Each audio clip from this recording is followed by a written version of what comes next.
مامان چی شده؟ مامان اون چی شده؟ چرا گریه میکنی؟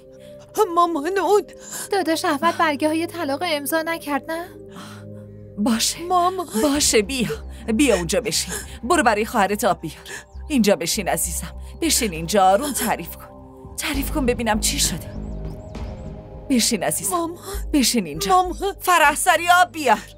مامان بده مامان بیا آب بخور عزیزم.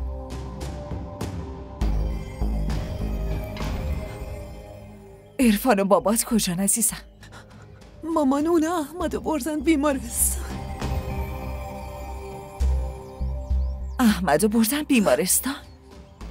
مگه چش شده؟ احمد تصادف کرد مامان.